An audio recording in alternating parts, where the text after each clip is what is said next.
I love you. G.I. Jane 2, can't wait to see it. All right? I'm out here. Uh-oh, Richard. Oh, wow. Keep my wife's name out your fucking mouth. Will Smith just smacked the shit out of it. Keep my wife's name out your fucking mouth. I'm going to, okay? To do what we do, you gotta be able to take abuse. You gotta be able to have people talk crazy about you. In this business, you gotta be able to have people disrespecting you. You gotta smile and you gotta pretend like that's okay. Denzel said to me a few minutes ago, he said, at your highest moment, that's when the devil comes for you. I'm here! Wow, dude. It was a G.I. Jane jump. Oh, wow. Keep my wife's name out your fucking mouth. Will Smith just smacked the shit out of it. Keep my wife's name out your fucking mouth. I'm going to, okay? Keep my wife's name out your fucking mouth. Wow, dude. I'm being called on. Keep my wife's name out your fucking mouth. Oh, Yes. wow. Dude, it was a G.I. Jane jump. Oh, wow. Keep my wife's name out your fucking mouth. Will Smith just smacked the shit out of it. Keep my wife's name out your fucking mouth. I'm going to, okay? Greatest night in the history of television. Okay.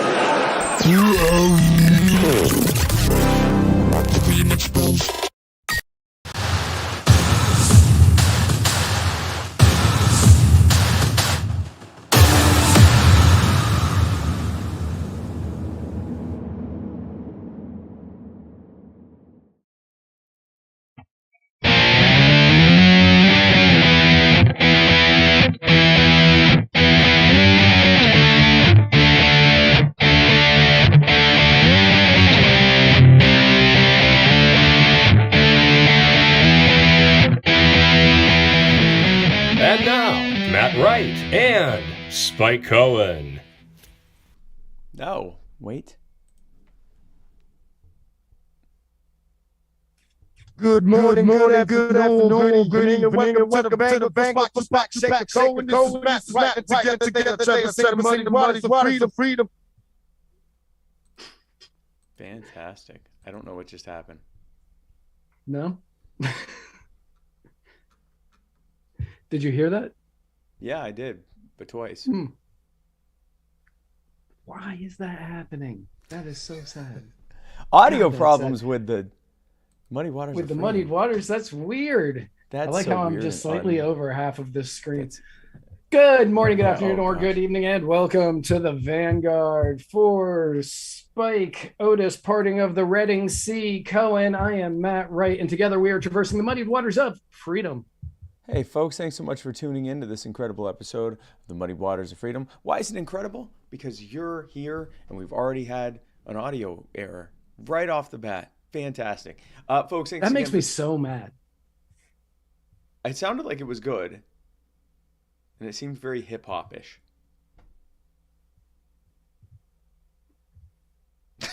Anyway, thanks for tuning in, and of course, this is a Muddy Waters Media production. Check us out on all social media platforms, on all podcasting platforms, including however you are listening or viewing this right now. And if you haven't already liked, subscribed to, or followed us on whatever it is you are listening or viewing us on right now, be sure to do that right now. And if you're doing it on YouTube, don't just subscribe, hit the bell. Hit the bell right next to the subscribe button, because I want your phone to explode with notifications every single time we go live. Give the gift of Muddied Waters today by sharing this everywhere and letting everyone that you know about the good word of liberty from Muddy Waters Media. Matt? First and foremost, allow me to thank Justin for the cava that I am drinking on today's episode. And allow me to thank Le Bleu for this delicious purified drinking water that I'm drinking on this episode, Bulavanaka. Bulavanaka. So how did your weekend go? My weekend was good. We had a little barbecue. We cooked out. And we hung out. We got older. Wow. Is that where we are in life right now? How are you doing? Well, I'm older than I was when we last spoke. But it was Wait, literally largely though, I am pleasant. older than I was the last time we spoke. I mean, that's true even now. True We're aging. But it's like I got the official, like I passed the milestone. Oh, that's right. It was your birthday. Yeah. You Yeah, are it's the actually day before you're. I'm actually officially a year older. Yes. See, this is the problem. I know when your birthday is, and I even wished you a happy birthday, but it was a happy belated birthday because your birthday falls the day before our wedding anniversary. So it was That's right. so our marriage got older the last time we talked. Yep. But no less fresh and no less joyous and loving, of course, but just older. But in the way that a wine ages and becomes better over time, and like a cheese that's meant to age. Up until a certain point where all of the good stuff just goes to the bottom and it just begins to taste like vinegar or mold. But there are many wines where it takes much longer for that to happen. We'll have died long before that happens. Gotta find out what kind of wine we are. Crap. Anyway, keep her name out your mouth. Anyway, we're oh man. I would rather take a slap from you than Will Smith. You know, I saw a meme that showed an alternate universe where it had been The Rock that was hosting and told that joke, and Will's just like laughing like joyously and not getting up. I thought that was funny. So anyway, so speaking of this episode is brought to you, of course, by the Libertarian Party Waffle House Caucus, the second largest and fastest growing caucus in the Libertarian Party. Become a part of the movement that is sweeping this nation by becoming a member of the caucus, by going to the exclusive Facebook group, Libertarian Party Waffle House Caucus. And if you want to become an official voting member, which means absolutely nothing, literally, it means it doesn't mean anything. it means nothing. We're a meme group. But if you want to get some cool Waffle House Caucus swag, go on over to the Muddy Waters store by going to muddywatersmedia.com and pressing the store button, and you can get a Libertarian Party Waffle House Caucus button or a t-shirt. The Gravy King. Defy the power and stitches and glitches. The finest, and when I say finest, I mean the finest tumblers that have ever been made by any tumbler manufacturer ever. Defy the power and stitches and glitches make tumblers that keep your hots hot and your colds cold and your lukewarms lukewarm. As Matt likes to say, your tepids tepid. At whatever temperature you put a liquid into this thing, it will remain that temperature for an ungodly number of hours. Does that code work anymore? Yes, that code is back on until I think April 28th now. We need to just remove it then when that happens, because I feel like we've over.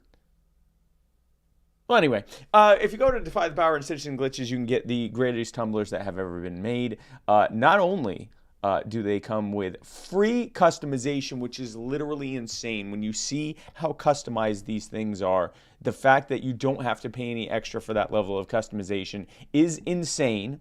Not only do they also have a kit you can buy that makes these into a water pipe, not a bong. Not a bong. That's illegal in many places. A water pipe for legal substances. A water pipe. Don't do illegal things with this because that's illegal. But not only do they have that, but also, until April, if you go to their website and make a purchase and use the code MuddyTumbler, you get an additional 10% off of the already insane free customization, the already insane level of craftsmanship and quality that comes with it. You will be able to get all of that by using the code MuddyTumbler until April. And we are definitely, after that happens, we're going to finally remove that part from the graphic. It's not, like, literally, there's not, all we have to do is just black out over it. It doesn't touch any of the rest of the graphic. Maybe that the O and off just barely touches the porcupine in the back. Like, I mean, there's no reason that we can't remove this. It's pure laziness on my part. But we will do it next time. DefyThePower.com and stitchesandglitches.com.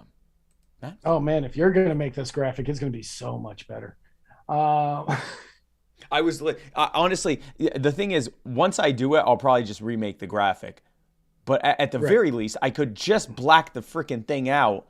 My God, these poor people have had to only make 90% of what they're supposed to be making out of the goodness of their hearts. The goodness of their heart, from the vast number of our loyal listeners, followers, subscribers who are continually using them for all of their tumbler needs.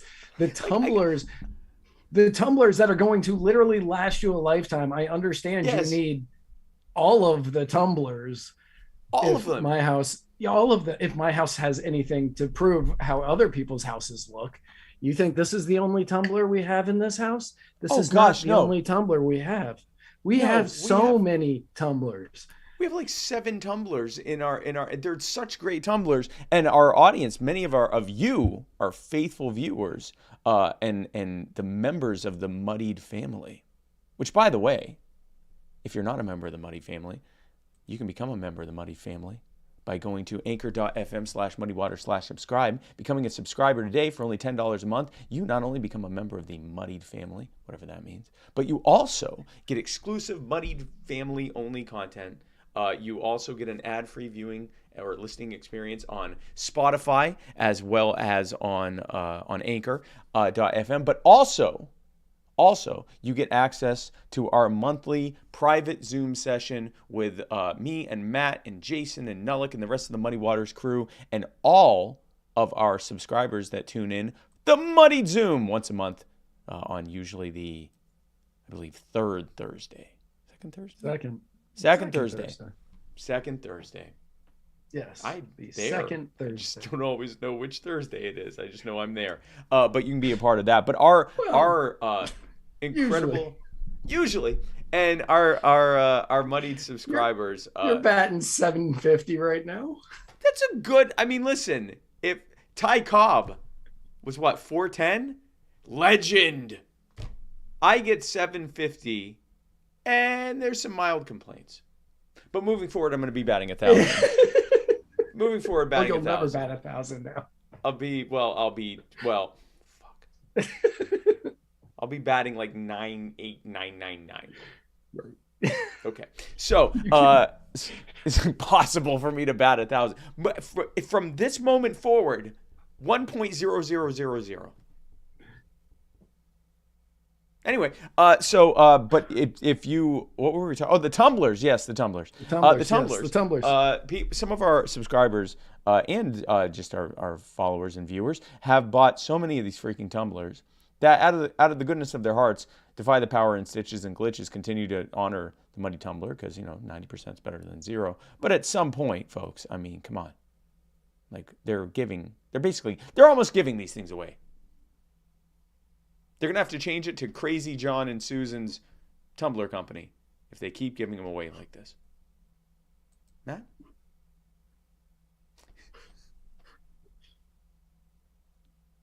They're going to have to get one of those wacky inflatable dolls that says, yeah. Wacky wavy inflatable arm guy. Yeah. So, yeah, no, my weekend was good. And happy birthday. Thank you. I really appreciated the heartfelt and very meaningful birthday message that you sent me.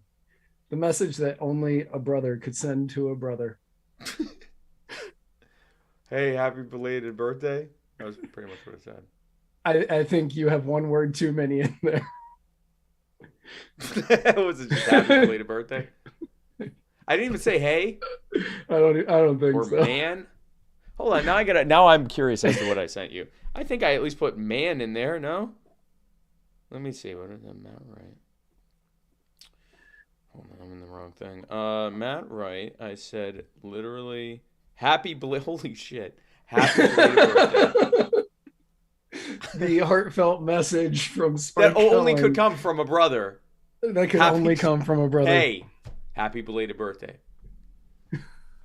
To which I think you responded, hey, happy anniversary. So yes. So and my birthday, or the birthday of my wedding had happened as well. 12 years of pure wedded bliss. 12 years young. 12 years young and getting younger, literally younger every day. The Benjamin Button That's because of marriages. It looks like you've been doing skincare routines. Because your skin's looking much better than it did when you first started co-hosting 3 years ago. Yes. So, yes. First started co-hosting, and also, I look better than I did. I look older, but I look better than I did when she met me. I don't know if you look older. Really? I mean, I'm just getting white. You see, now you're just trying to flatter me. I have literal. It also could be because, and this is going to be shocking to people who watch us regularly, the quality of this program has gone up so much. You actually look younger. Just because of better lighting and like better lighting and better quality cameras and stuff as compared to what we were doing. That's probably 3 years ago. Yes, I look younger in 4K as opposed to 360p. 360p. 360p. Speaking of 360p, there are 360 times of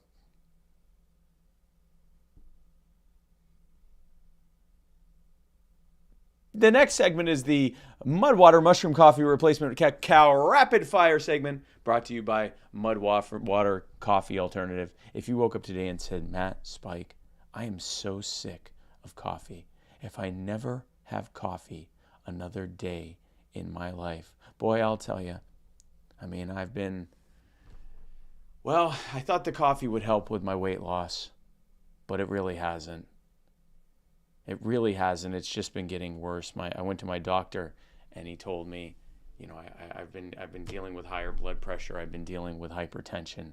I've been dealing with all the things that can happen from someone who relies on coffee for weight loss. I go into the doctor, and I'm an absolute mess. And I go in and I say, doctor, things are just getting worse. It's just, I'm not just worried about my health at this point. I'm worried about my marriage, my family. What happens if I die early because of the problems that can be caused from a sedentary lifestyle, eating the wrong foods and too much of them, and just drinking too much caffeine? What's going to happen if my children don't have one of their parents? What's going to happen if my spouse has to restart things and pick up the pieces because I'm not there where I should be with my family? Doc, I don't know what to do. I am coming to you because I have to fix this while I can, while I'm still here, while my heart's still beating, while I'm still alive. I need to fix this. And the doctor said to me, don't worry, we're going to get this fixed. Now open your mouth and say oink. So I want to get off the coffee. I want to try something different. Maybe some matcha chai, cacao, mushrooms, turmeric, sea salt, cinnamon, and literally nothing else. Well, folks, I have some fantastic news for you. We have exactly that in a tin. It's called Mud Water. It's made by the most appropriately named sponsor of Muddy Waters Media ever, Mud/WTR, Mud Water. And if you go to muddywatersoffreedom.com/mud, you can get your starter pack of Mud Water today. How does it taste? Well, think of what those ingredients might taste like separately. Now imagine them all mixed together. You're definitely going to want some honey, but it's good for you. It has 1/7 of the caffeine of a cup of coffee. Just enough caffeine to get you all excited like this, but not so much caffeine that you end up with all the problems that would lead your doctor to sit you down and say, I am so sorry to tell you this, but you're dealing with hypertension, potential heart problems, a potential reduction of not just your quality of life, but your overall lifespan. Why are you surprised I'm saying this? Were you expecting some kind of joke? I'm a cardiologist. So if you go to muddywatersoffreedom.com/mud, you can get your starter pack today. Change your life with Mud Water. Matt? So this isn't in the notes, but I feel as though it's necessary to say, and I don't know why. Each year, the Earth spins, unless you're Jack Casey, in which case it doesn't. None of this matter. But each year, the Earth spins 131,400 degrees. These are lies from NASA. These are lies from NASA. 131,400 degrees, which means that over the course of the entire year, you will travel. If you sat perfectly still, you would still travel hang on. I texted this to somebody earlier today, and they just texted me sending all of that back. 9,066,600 miles had you not. Like if I sat in this chair for 365 days, that's how far I would travel without ever actually moving. Now, which is a lot. So the more you live, obviously, the more mileage you're going to rake in. However, if you do not move for an entire year, you have traveled 69 miles.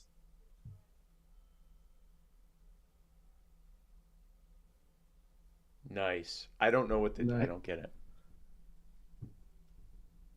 That's just a fact. That is a fact. Every hour, if you are not moving, you go 69 miles. Oh, every hour. Nice. Every hour. Nice. Now tell me there isn't a God. Checkmate. He doesn't atheists. have a sense of humor. Yes, checkmate atheists. Anyway, speaking of starting to believe there isn't a God, hey folks, remember when Joe Manchin was the acting president of the United States, saying he didn't want new spending without having a way to pay for it and whatnot and what forth? How's that going, Matt? Well, anybody who has been paying attention to Joe Manchin for the last, we'll call it 12-ish years, and has been like, hey, you know what? This guy's a Democrat, but at least he seems to have his head on, right? You might remember when he said in a debate, I can't look the people in West Virginia in the eye and ask them to pay a penny more until I know we're running this government efficiently. which is a sound fiscal policy for anybody in government. Like that, that is the sort of statement you want to hear from a politician. Yeah. Well, the definition of efficiency must have changed. Shifted. Because according to Axios, Manchin has outlined a revised Build Back Better legislation that will focus on climate change, prescription drug prices, and deficit reduction. He's outlined a deal that includes roughly $500 billion for climate change and $1 trillion in new revenue. Theft. Revenue means you get charged more. Right. Revenue means taxes for the people in Yorba Linda, California. Yep. And if you get that reference, I know what you did between 12 o'clock and 3 o'clock most weekdays. Last year, the government collected $4.05 trillion in taxes. And Manchin is suggesting yet another trillion be collected in taxes. So because he stated, I can't look the people of West Virginia in the eye and ask them to pay a penny more until I know we're running this government efficiently, the extra taxes must mean that we as a nation have finally figured out how to run this government more efficiently, right? Of course, I would assume as much. Right. I mean, that's the only thing that really makes sense. But since last otherwise year, he'd be a liar. I can't imagine a politician lying to us. Politician lying? But since last year, the federal government spent $6.82 trillion on the 4.05 that they brought in. I would have to think that no, we are not running more efficiently. And Joe Manchin is a liar. In fact, lying. I think that what this means is that he doesn't plan on looking anyone in West Virginia in the eye. in the eye. Again. I think he'll be like just looking at where do you technically live? Making Texas. Oh, okay. Hi. Where do you live? West Virginia. Oh, I'm sorry. I can't look you in the eye. Well, he just said he can't look him in the eye and say that. So he's just not going to say that. And ask them to pay. Yeah, that's true. I mean, he just won't ask them because it's not like they ask us to pay. They just tell us to pay. So this was actually a bit of chicanery on his part. At no point did he ever have to ask anyone to pay anything. So we got a super atheists. Chat. We got a separate super chat from LS420 Stoner. Oh, that's where I came up with. I had to say the 69 thing because I saw the 420. Nice. He or she, I don't want to misgender. This current, what's that? They. What? They. This say human. in this person. In this current environment, is there any chance for a libertarian candidate to get in office and work to make us into a freer society again? At present, everything looks hopeless. Now, LS420 Stoner, yes, it is possible for that to happen. Maybe not in the way that you are currently thinking. Yep, exactly. But yes, it can happen at the local level. It's happening all over the nation. Lots of people in Pennsylvania have been elected. Tons of people here in Florida have been elected. South Carolina, well, not so much. But it is happening all over the nation. And because people will begin to see that, yes, libertarians in office have a chance to make things better and they're improving communities locally, they'll start getting better chances to move up and they'll get into their state houses, state senate, state legislatures, whatever you have in your state. I don't know where you are from. And then from there, you'll get into Congress and yada, yada, yada. It's a long game and we are literally at the beginning of it. And it is a long game and a long slog that we are finally actually participating in as a party. Instead of just saying, wow, we're going to end the Fed, we're going to end the wars and all this stuff and having absolutely no blueprint to do so for decades and almost accidentally winning elections despite ourselves at the local level. We now are actually focusing on doing that. But we're just getting started there. There needs to be a much earlier buy-in than inviting people to join the party and vote for even local candidates. We need an earlier buy-in that involves encouraging people to join us on single issue local activism on things we already agree on. And that's what I'm going to be doing with the organization I'm starting in just a week or so, called You Are the Power. That's going to be doing exactly that, and much more details to come very soon. But yes, libertarians are already winning. We are about to ramp that up to a completely different level. And more importantly, we're going to change the culture, because it doesn't matter who gets elected if the people still want the status quo. And the thing is, most people, despite their complaining, most voters want some approximation of this status quo. They think it needs tweaking. Even though they recognize it's a total mess, they don't realize that the problem is the structure from the beginning and the assumption between government and the people from the beginning. And we're going to be working on that as well. So yes. Yes, thank you for the question, and thank you for the $10. Oh, and he's from Alabama. Oh, Alabama. In Alabama, you have some incredible people that are running for office there. You have isn't that where Jonathan Reels? Yeah. Oh yeah, Jonathan Reels. Yeah. Is he? He's from Alabama. I thought he lives in Dothan, Alabama. Yeah, Jonathan Reels. Dothan, Alabama. Yeah. Yeah, he is running for office, and I'm looking it up. I believe it's the 3rd district. Hold on one second. I think it's the 3rd district of Congress there. District 2. It's he's running for Congress for District 2.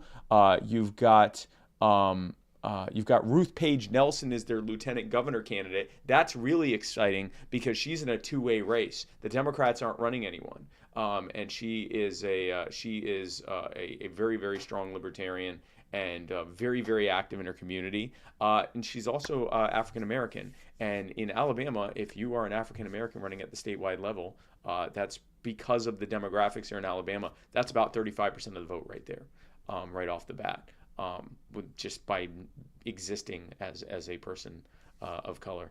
So that's an incredible race to watch. We got Portia Shepard running in the state senate in the 23rd district. Richard Bendenson, State Senate 24, Ron Bishop, Public Service Commission, District 1, Lane Lachine is running for State Auditor, Laura Lane is serving in running in Public Service Commission. Danny Wilson, who's one of my favorite people, people say I'm very good at messaging, but I'm also very verbose. I will talk for several minutes about something and get everyone all fired up. What? Danny Wilson, and people say I talk a lot, it's weird. And Danny Wilson is able to get people excited with like 6 words. It's the craziest thing to watch. We just did a panel together last month, about a month ago actually, the end of last month, about cannabis legalization and decriminalization and cannabis in general. There's a bunch of different people, including me and Danny. And I would say something and I'd talk for like 2-3 minutes straight and everyone would be cheering. And then Danny would be like, he'd say 8 words. He'd say an 8-word sentence and get the same applause as me. And I'm like, oh, wow, that's so much easier. My throat, I wouldn't deal with sore throats and stuff. So he's incredible. He's running for State Senate 19. I've already said more about his campaign than he has, put it that way, just now. Like, that's how incredible he is. I watched him, Danny Wilson, I watched him convert someone from Democrat to Libertarian with, I think, 12 words. He said he was running for State Senate. It was in her district. She said, what's your position on the Second Amendment? And he said, every law is an infringement. And she said, what do you think about abortion rights? And he said, how do you put it? Oh, none of the government's business. And she went, give me your ballot petition and also give me some of your stuff because I'm going to vote for you, some of your materials because I'm going to vote for you. That's how good he is. So he's someone. If you go to lpalabama.org, LS420 Stoner, and everyone else, if you go to lpalabama.org, you can go to where it says who we are. You can click on candidates and see everyone running there. There are some incredible people running some awesome campaigns. It's one of my favorite states with the candidates that they're running. So, yes. Yes. Yes. So speaking of, well, There's zero segue. Jenny Thomas. speaking of a totally different subject entirely. Completely different. There's no segue from the None. one to the other. Virginia Thomas, also known as Jenny Thomas, the wife of Supreme Court Justice Clarence Thomas, who just got out of the hospital, has found herself, and by extension her husband, in a bit of hot water. Jenny Thomas had text messages revealed with former Chief of Staff Mark Meadows urging him to help overturn the 2020 election.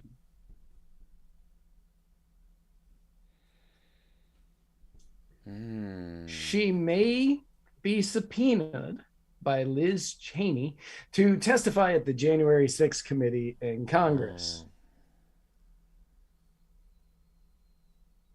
However, this has caused Ilhan Omar, Amy Klobuchar, Ron Wyden, Cory Booker, and others to call for Clarence Thomas to be anywhere between, have called for Clarence Thomas to anywhere between recuse himself to being impeached. What's the mechanism for, is there even a mechanism for impeaching a Supreme Court justice? I'm assuming it's very similar to. I don't think anything's laid out, but I think that they because I've heard them talk about this before in the past. So there has to be something that they. Yes, there actually has been. The Constitution, the way it's worded, shall hold their justices shall hold their offices during good behavior. They can only be removed by impeachment. There is only one that has ever been impeached. And that was Associate Justice Samuel Chase in 1805. It doesn't say whether he was actually removed or if he were, or whether he was removed. But that brings up a very interesting point, Matt, about why he would be impeached. Mm-hmm. And I will admit that there could be an argument made, or at least a discussion had, on whether or not he should recuse himself from certain cases. Agreed. But the people who are calling for impeachment are asking for a man to be impeached for not telling his wife what or what not to say. Or think. Literally. They want to impeach him, remove him from his position because his wife did something and he didn't say, hey, shut up. He didn't say, don't say that. Don't say that. Also, we're supposed, he was supposed to know every single thing she thinks and says, which on something like this, he probably knew her opinion on this, but he didn't necessarily know she was texting chiefs of staff and things like that. But even if he did, he was supposed to be impeached for not saying, hey, woman, why are you wearing shoes and not pregnant? Well, she's 70. I get, okay, that's fair. Yeah, okay, yeah, because of the biology. But that doesn't mean you need to be wearing shoes there. You don't need to be wearing shoes and coming up with these newfangled ideas and talking to people. Yeah, talking to people? Another man? You're talking to men? Where's your hijab? Where? Or your burqa, not just a hijab, full on. Why are you showing your face out there, woman? I mean, granted, you're well past birthing age, but that don't mean you can't still be in the kitchen and whatnot. Right. That's my Clarence Thomas impersonation. Sounds just like him. Yeah. Just how I imagine Clarence Thomas sounds. And now Justice Clarence Thomas would like to say something. Well, I think, call me, I might be just an old country bumpkin. But I think... Where is he from? I believe he is from the the South. North. No, hold on. I believe he's. I'm looking it up right now. He is from. Well, Pine Point, Georgia. Okay, Yeah, he's, no. Georgia. He's from. He's from because Georgia. he's talked about he grew up in the Jim Crow South. Yeah. So I knew that. I wasn't sure where, or Pinpoint, Georgia. Pinpoint. Now, as an old chunk of coal from Pinpoint, Georgia, I can tell you that back in my day, when a Jew said something, we didn't take too kindly to it. He says this a lot because there are like several Jews on the Supreme Court. And we didn't know what much to think about Catholics. I don't think either. there are anymore.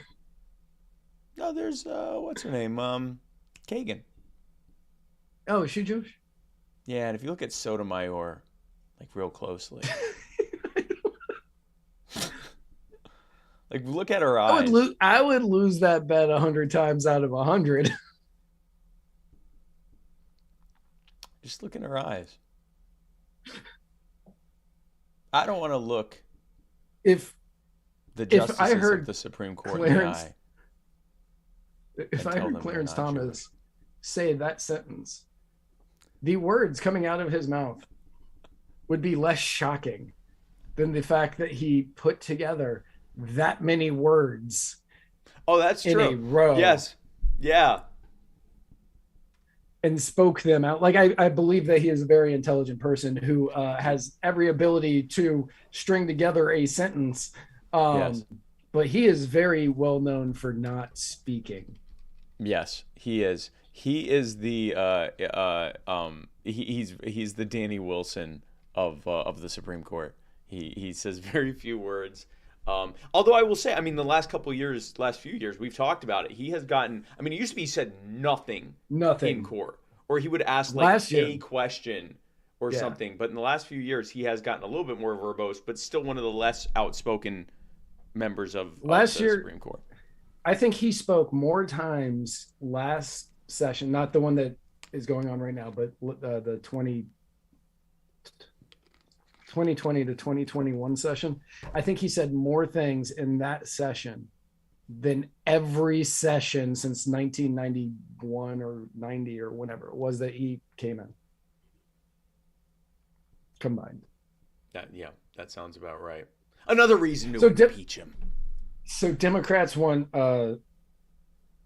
black men from the South to tell their wives what to say and think. And if they don't, they should be impeached. It's just an incredible time to be alive. Like you said, there is a lot of argument to be made about him being recusing himself from certain cases. I absolutely, and there is an argument and at least a discussion. An argument. Yeah, definitely at least a discussion about that. Impeaching the man because his wife said something and he let her. I'd love to hear the impeachment hearings, of having Cory Booker saying, and then she said this, did you know?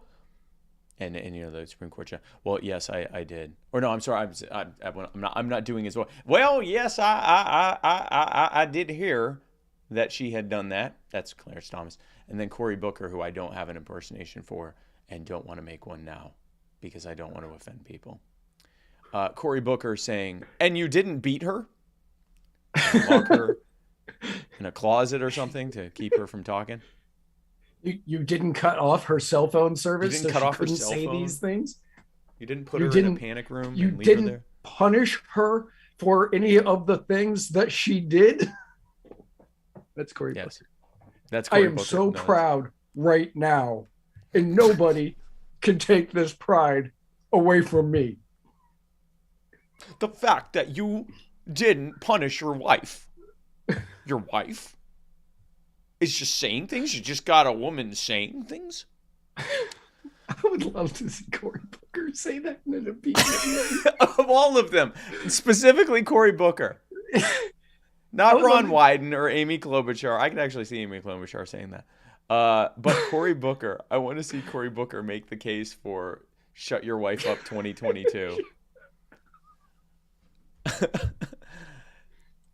Speaking of things that aren't ever going to happen, The U.S. House is poised to pass legislation this week. You don't think this is going to happen? Wait, you don't think this is going to happen?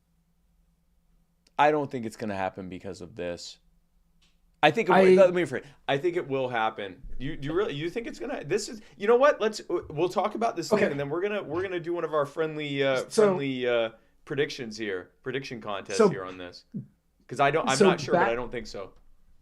So back in early 2020, I said, and I was wrong, but I said I think that if the election is close, that Trump will sign an executive order doing this that we're about to talk about. And I believe I agreed with you.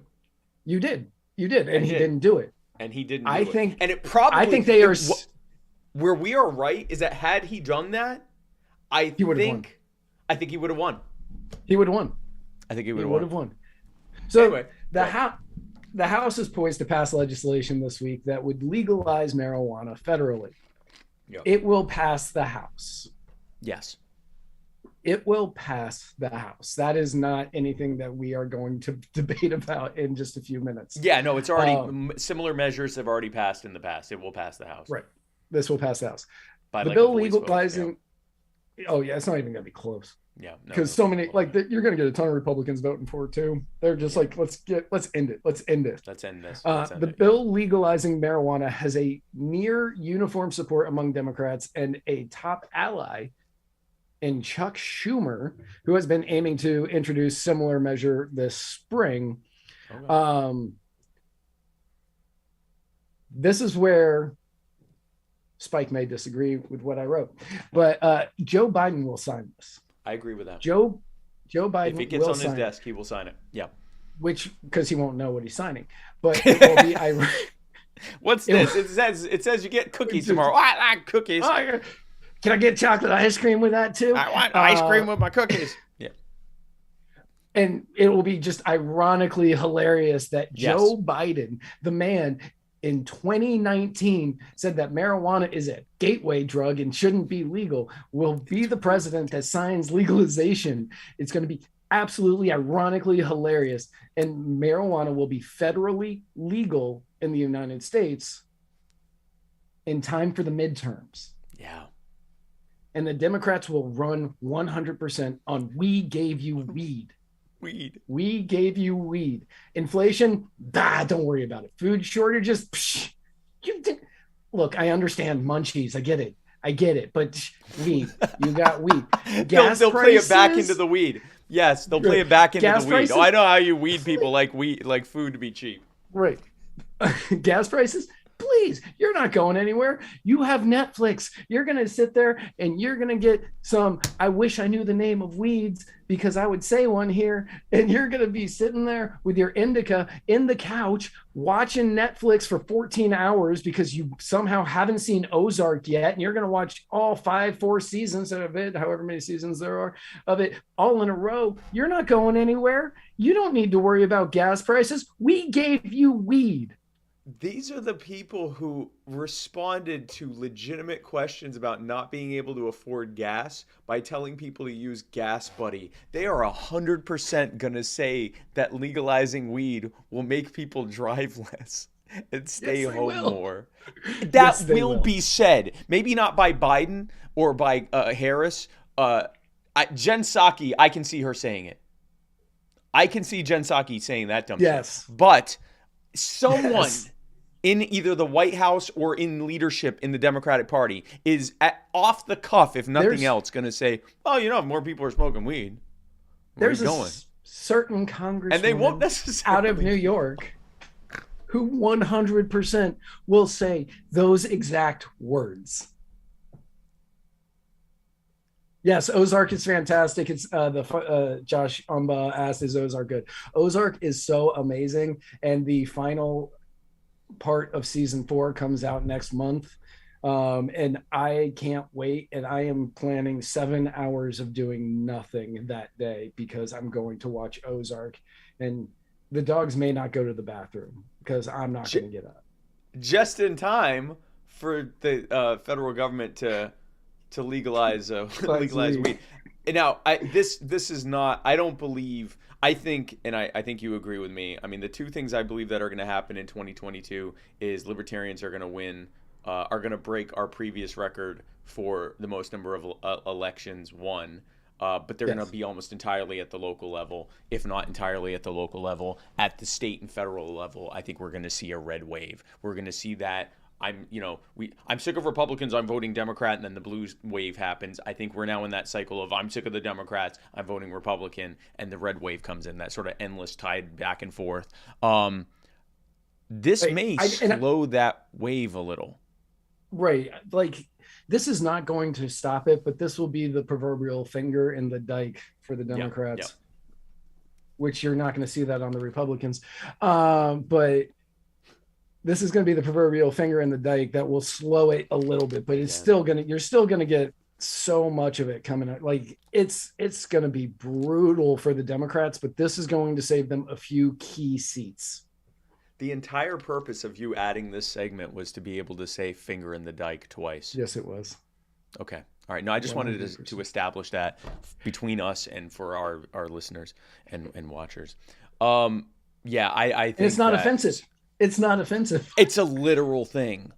It's a literal thing. It's a literal, right in the old. Yep.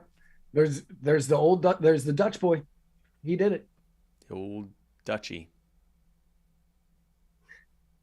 So now predictions. You believe this is that it's going to pass the House, it's going to pass the Senate, they're going to reconcile it into something that's a bill that Joe Biden will sign before the end of the year.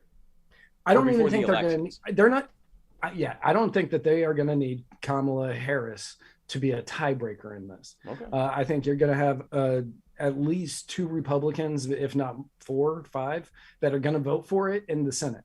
It's going to pass the House because you're going to get pretty much every Democrat voting for it. And then it's going to end up on Joe Biden's desk. And they are going to say, if we want to have any shot in the midterms, you're signing this. And he's going to say, what is it? And they're going to say it's Build Back Better. And he's going to be like, oh, yeah, we changed the name. And it's like, yeah, it's now. What marriage? That just means Build Back Better in Spanish. I think it has the word. I think the bill, actually, I didn't put this in the notes. I should have. But I think the bill is actually called like a crime bill because it's supposed to help reduce crime. I mean, it would. It would. It 100% would. But he'll just see crime on it and he'll be like, "We crime bill of 2022. I signed crime bills." So I will say this: if the Democrats have any intelligence, they will do this. Because they'll be able to say, after this long nightmare of the war on weed and all the damage it's caused, we have finally ended it. We are doing like when they, finally legalized alcohol, and not a moment too soon. And then they can also run on, ancillary stuff outside of it, freeing the people that are in jail for weed offenses, probably passing, government programs to help the people that are out now. And I can see how they would, and they should do it both from their platform and for political realities. I've watched them not do this so many times, when every single time it would have been a no-brainer to do. I've watched the Republicans. We talked about Donald Trump. That should have been a no-brainer for him to pass an executive order, because he wasn't going to get anything through a split Congress during the election. He could have passed an executive order ordering the FDA to deschedule cannabis or reschedule it. But could you imagine him trying to put something through? Go ahead. Imagine Donald Trump, the bane of the left's existence. Yeah. In 2020, putting something in front of Congress to legalize weed, and the Democrats voting no. Yeah. Which is again why it would have been a smart thing for him to do. And for him to do that first and say, well, because the Democrats insist on continuing to put people in prison for a plant, I'm going to just order the FDA to deschedule it. Who's going to argue with him against that? Right. And yet he didn't do it. I feel like this is Lucy with the football. I think that if cannabis is ever legalized at the federal level, I think it's going to be so far. It's going to be after like almost every state, if not every state, has nullified it, and it just doesn't even mean anything anymore. I hope I'm wrong. I hope you're right. I hope that happens. You know, like the way that I see it is they're still going to say states can make it illegal if they want to, but this is back in 1971. I think back in 1971, Richard Nixon made it where 18-year-olders, something like that. It made it where 18-year-olders could vote, and they call it like waving the red flag. And he was like, "Hey, look, I let you guys vote for me," and kids did, in historic numbers, voted for Nixon because he let them vote. They are hoping for the same kind of return here because they know this is the only thing they have. They have nothing else to run on. Nothing else to run on. You have zero argument from me that not only is this the right thing to do, but it makes perfect political sense for the Democrats to do it, just like it made perfect political sense for the Republicans to do it. I have just learned that, I mean, you want to talk about addicted to bad ideas. Government and its main political parties routinely do the dumbest shit on earth. So it's not that I disagree with any of the bases behind why you think this is going to happen. I just think they're that fucking stupid. Now, I understand that too. However, allow me just to spin out a little bit here on this. Okay. Philip Morris and RJ Reynolds and blah, blah, blah. All the tobacco companies have been taking hit after hit after hit with the lawsuits and more and more people not smoking. Like they've gotten a boost from the vaping industry because basically they're the only people who can put out vaping products because they're the only people who have money to do it after what the FDA passed.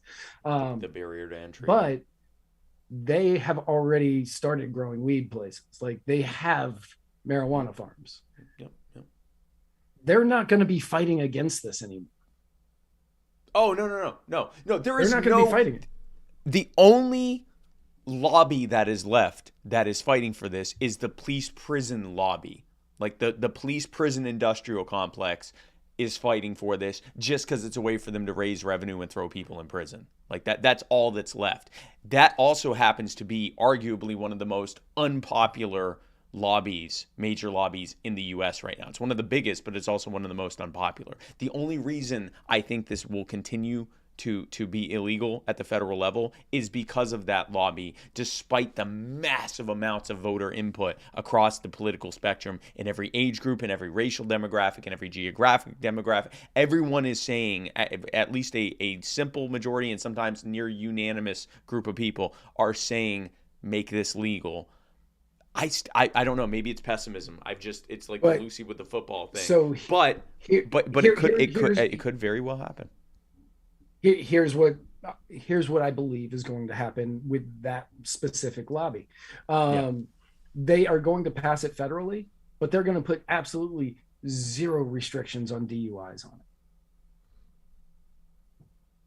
So if you get pulled over and they're like, "Oh, well, we think you were under the influence," and then they test you and you find out you had weed in your system, even if it was from 3 days ago and they don't know, you still get the DUI. So they're still going to be able to get the revenue. And that's going to fall. And then they'll say, well, no, that falls on the states. The states have to pass that. That's not us. Okay. All right. No, like I said, I can see it. I can see that the argument that it might happen. We'll see. I'm trying to figure out how to ban this person. Hold on. Which one? This it's some spammer that just keeps, but Facebook is filtering it out in the comments because it's obvious spam. Okay, I blocked her. All right. Okay. It's someone that wants to let you know about incredible investment opportunities. Anyway, so we'll see. I mean, this is one of those things. You're saying you think it's going to happen. I'm saying it isn't. We'll find out We'll find out. I agreed with you with the Trump one. I hope you're right. I hope I'm wrong. I usually hope that when I make predictions about government and someone disagrees with me, I usually hope they're right, because I'm usually taking the pretty pessimistic angle. Get it. This is the only time that I have been like, this is going to happen. Like this. Yeah. There is not a path for this where it doesn't happen. LS420 Stoner, thank you for giving us more money. Wow. You're a real one. And they They That's say, another question. I've got to go soon, but I've got one more question. Are y'all afraid of rogue government guys taking out libertarians like y'all with 3 a.m. visits? No. No, I mean, right now we aren't making the waves for them to bother doing that. Right. And by the time we are, my fiance is a Jewish woman. I'm much more afraid of her taking me out at 3 a.m. or for her cooking to be taking me out at literally any time. rest in peace. I will. I think by the time that we have grown to a point where it's worth doing COINTELPRO on stuff on us, I think it'll be too late.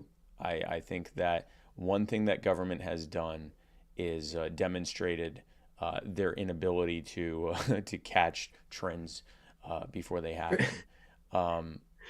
Plot twist: LS 420 Stoner is a Fed. Is a Fed boy, and he's coming to both of our houses tonight at 3 a.m. And he's just asking. Well, that's at least nice. Nice. Yeah. Do you think nice it's going to happen? No, I don't think it's going to happen. No. Okay. Well, good. See you tonight. Silly. And like Derek said, there is not really rogue government, guys. It's legitimate. It's just government. Like it's funny. People talk about bad actors in government or the deep state or things like that. And it's really that's all just the state. Like it's just the government in general. But no, I personally think I think that I think that it's going to be more. I like Adam Weggs has a theory. I think he thinks it's going to be changed to schedule. Cannabis will be changed to Schedule 3 before the next election. They'll tax it at like 50%, and the IRS will start going after drug dealers for fraud, which is very similar to what they did in ending alcohol. They put these incredible restrictions on it. They made it legal, but they put incredible restrictions on it, and then they started going after now that they had taken away the revenue from the rum runners, they then started going after them for tax fraud, for not reporting their taxable income. And so that's actually that's actually a viable theory. But we'll see. We'll see what happens. We'll see what happens. Now, I do know what's going to happen right now. Though. Before we get to there, I have a quick question for you. Okay. Only because I was seeing what we had for the next segment, and I just one quick question: how did by the way, I before you start with that, we're talking about it's the government coming. I'm like, no, and now there's helicopters flying over my house. So thanks for that, LS 420. Oh, that's weird. Like, because this door is shaking like a helicopter is flying over my house. It's happening. How did your episode do on Anchor last week? Oh.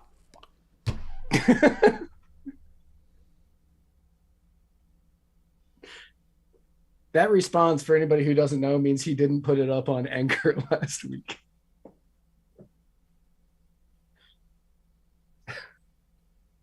I knew there was something I didn't do.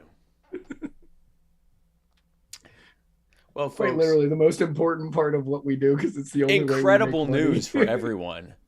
You are going to be treated to not one, but 2 episodes of My Fellow Americans on Anchor this week, one after the next. Oh, is it going to be a joy? Some of it won't be time appropriate anymore, but it's still there. It's still there. You're going to love it. You're going to love it. And you know what else you're going to love? This next segment, which of course is the personal injury attorney, Chris Reynolds, attorney at law, Anchor call-in moment. Brought to you by personal injury attorney, Chris Reynolds, attorney at law. If you live in the Florida area and you have been personally injured personally, and you want to sue someone and get money, then go to chrisreynoldslaw.com. And this man, if you're watching this, you can see his face. This man, Chris Reynolds, will get you stupid amounts of cash. Stacks, bands, as they call it in the rap world. The kind of bands that'll make the strippers dance.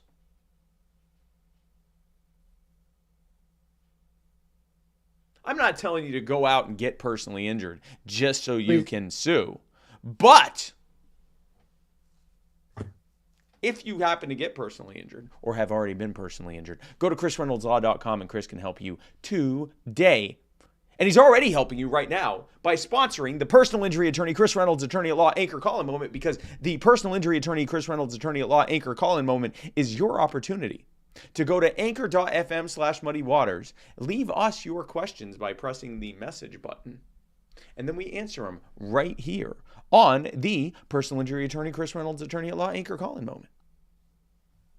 And also, if you say that's not enough, I want to go to anchor.fm.com or anchor.fm/muddywaters and leave messages for you on the personal injury attorney, Chris Reynolds, attorney at law, anchor call-in moment. But that's not all I want to do. Thank you, Josh. They are exotic dancers, not strippers. They dance exotically, which seems kind of racist. A lot of them are just dancing. I guess exotic can be. Exotic has multiple definitions. That's true. But not only can you leave messages at the personal injury attorney, Chris Reynolds, attorney at law, anchor call-in moment, but you can also become a subscriber by going to that anchor.fm/muddywaters and then adding another slash and then adding subscribe. And for the low price of less than $10 a month. How much less than $10? The absolute minimum less than $10. For only $9.99 a month, you can become a member of the Muddied family, Muddied militia, the mud-skipping mud people. And you get access to an ad-free experience on Anchor and Spotify. You get treated to exclusive members-only content. And you get access to the Muddied Zoom every month, the private Zoom call that we were talking about earlier. But in the meantime, if you go to anchor.fm/muddywaters, you can leave messages at the personal injury attorney, Chris Reynolds, attorney at law, anchor call-in moment. You do not need to become a subscriber to leave a message, but we will like you more.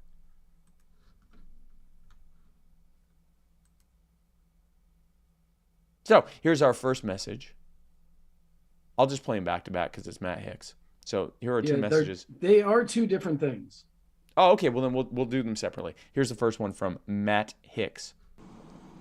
Well, hello there, Guy on Left and Spike. This is Matt Hicks calling in on the personal injury attorney, Chris Reynolds, attorney at law, anchor call-in moment, TM. I just wanted to call and let you guys know that, so you want to know why my job is the best job in the world? Because I get to do something to protect people's rights and try to keep them out of jail and minimize bad outcomes for them. You want to know why it's the worst? I just spent my entire day watching a bunch of TikTok videos from a police officer looking for character impeachment stuff. Do you know how cringeworthy a cop's TikTok videos are? Yeah, well, I watched 2 years worth of TikTok videos. That's awful. Hashtag Lizard Legend. Yeah, so for those who don't know, Matt Hicks is actually in the final stages of school for becoming an attorney. And the reason he wants to become an attorney, this is a man who already is financially secure and retired. He's doing this solely so he can sue the government on behalf of other people. That's literally what he is doing. You want to talk about liberty activism? He is all he wants to do is find cases where government is pooping on people and poop back harder. And if you know Matt Hicks, he'll out-poop them. Yeah, he's a pooper. He's a pooper. If he's nothing else, if there's nothing else about Max Hicks, he is a pooper. And he is, I can't even imagine the stuff he has to go through, including looking at hours of cop talk.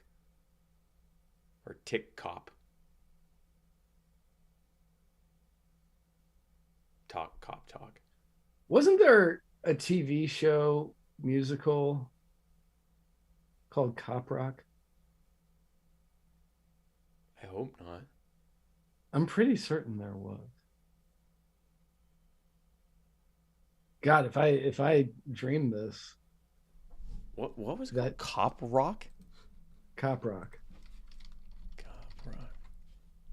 Oh no. Yeah, okay, it's real. Oh God. American Police Procedural Musical Television Series. Oh my Lord. Yeah, it was awful. Oh my. Well, if it makes you feel better, it lasted one season.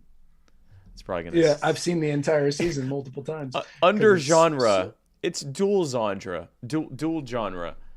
Police procedure, or police procedural, like Law and Order, and musical. Right. Oh God. Oh, and the theme music was composed by Randy Newman. Now I have to watch this. Yes. It's so bad. Let me put this in my to-do list. Hold on. Watch Cop Because this is Rock. probably for free on YouTube, I'm sure. Hold on. Oh. Cop Rock. Wow. Yeah. That's probably worse than Matt Hicks's TikTok torture. Who are the people that were in this? Barbara Bosson, David Giampoulos, Ann Bobby, Vondi Curtis Hall, James McDaniel. I've never heard of these people. No, I don't know any of the people, and I watch a lot of television. Some of these people are like, I think I can kind of recognize them in bit parts they've played, but like that's how not a big deal this cast. CCH Pounder was in it.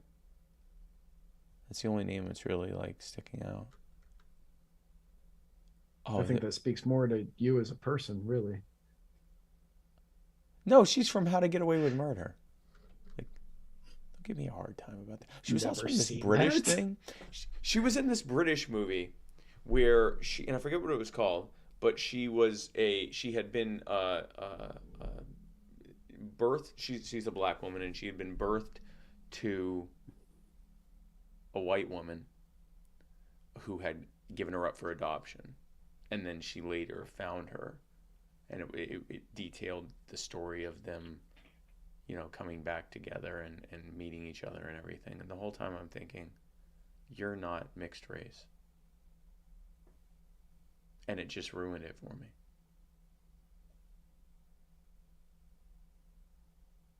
Like, I can watch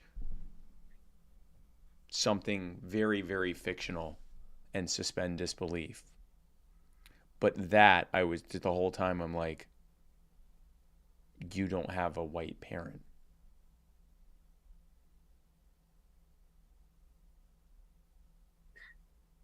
I sort of have a similar thought whenever I see Paris Jackson, but the opposite. And that is not Mike. Let's be okay. Thank you for bringing this up. I want to be very clear about something. Michael Jackson didn't change his genetic makeup when he had his surgeries and procedures. Okay? That makes no sense, Spike. Look at Jermaine Jackson, Tito Jackson, Joe Jackson.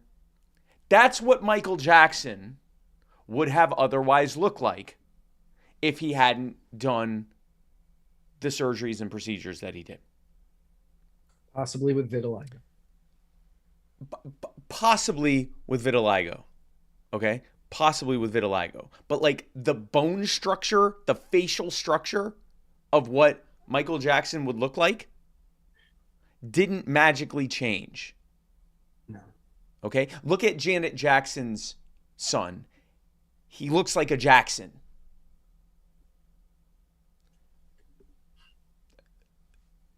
Those aren't his kids. No. Like I mean, I shouldn't say that. They are his kids. He raised them and legally his kids or whatever. And I'm not saying that adopting a child or they are not his biological children. Yeah, they're not his biological children. I'm not saying that they're not his kids in the sense of him not being a parent, having not been a parent, but they're not biologically his children. And I just I don't know why anyone pretends that. They do. They believe it so hard. They insist on like Michael Jackson was a black man.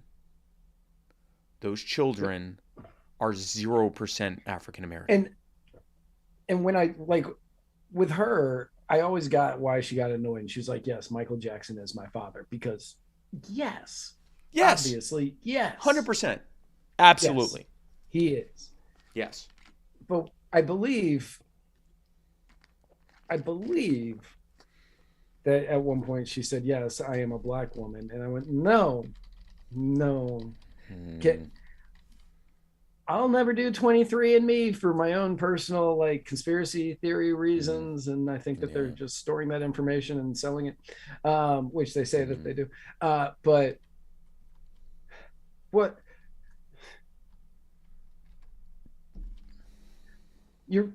can you do one for me just to prove me wrong? Prove me wrong, Paris Jackson, not Hilton. I already got that one figured out.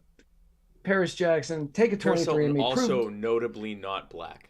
Not black. Yes, not she is black. also notably not black. But in her defense, not having claimed that she's black. Also true. Also true. She may have had a lot. So anyway, thanks, Matt Hicks, for that. Whatever this was originally about. Oh, cop TikTok, yes. Cop Thank TikTok. You. Cop we rock. agree with what you said. Here's Paris the other one Jackson. from Matt Hicks. Can't wait to see where we take this one. Oh, this one's better. Hello again, Guy on Left and Spike. This is Matt Hicks calling in again on the personal injury attorney, Chris Reynolds, attorney at law, anchor call-in moment, TM.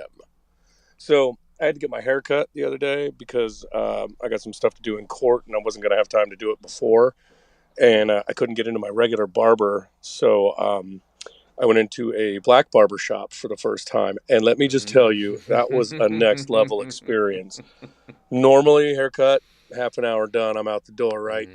Yes. This dude took an hour. Like, he was pulling out barber tools and implements of hair destruction that I didn't even know existed. You know what he did? He lined up my edges. He said to me, it looked like nobody ever touched your edges before. I said, what the hell are edges? Do I even got those? Yeah. He goes, yeah, I'm going to fix you up, Bo. And yeah, I'm a regular now. That shit was the bomb. Hashtag Laser Legend. Yeah. Okay. So I just wanted to say something about this. Everyone is an individual. Okay. Your skin color does not determine who you are as a person in either a positive or negative way. Okay. You are an individual who has total autonomy and ownership and responsibility and power over your life. I only go to black barbers.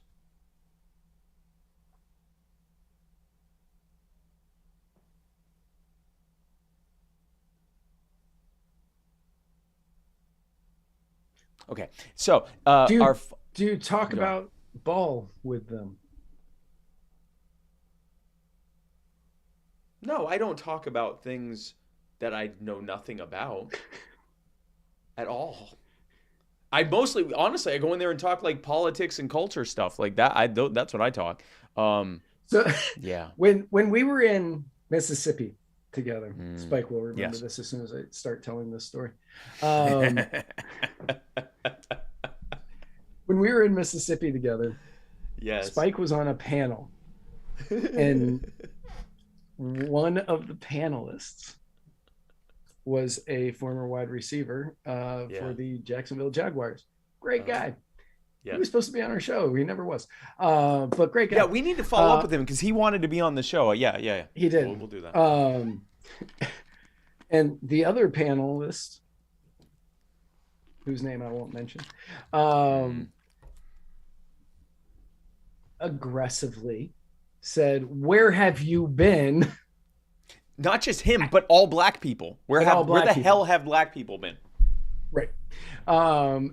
And there was this awkward moment. And then the lovely, the beautiful, the amazing Tasha Cohen stood up and she said, listen, if you want to reach out to black people, if you want to find black voters, if you want to try to get their support, the best way to do that is to go to where they are.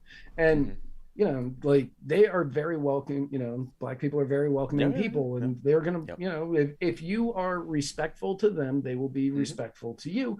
Exactly. And she recommended going to black barber shops. And she goes, and you just go in and you just talk to them, you know, like you would talk to anybody else, which all of this, most of you are going, well, yeah, this makes sense. Yes, but hang on. And she goes, you know, you go in, you talk to them how you would with anybody else. You can talk to them about life. You can talk to them about, you know, what's going on in the world. You can talk to them about ball. And I was sitting in the audience at this Yeah. point. I started dying laughing At me because at I the had thought of tried him. to, I was trying to imagine Spike Cohen Mm-hmm. in a black barbershop talking about pick a sport, don't care which one. Yeah. Doesn't matter. It doesn't matter.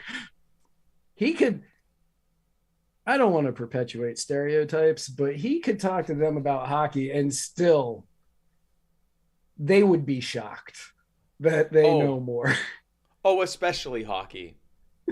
I think maybe I could know a couple things more about curling than the average black man. But honestly, at this point, I'm not even sure. I don't know. You know what? I take that back because curling's become more popular. I think I know possibly roughly the same, if not less, than the average black American man about curling. That's a direct quote, by the way. I don't remember most of the rest of that panel, or especially what she said, because I kept giggling in my head and had to turn away multiple times. Just every time I looked at Spike, I was like, there's no way he talks about ball at a black barbershop. Literally never. Ever.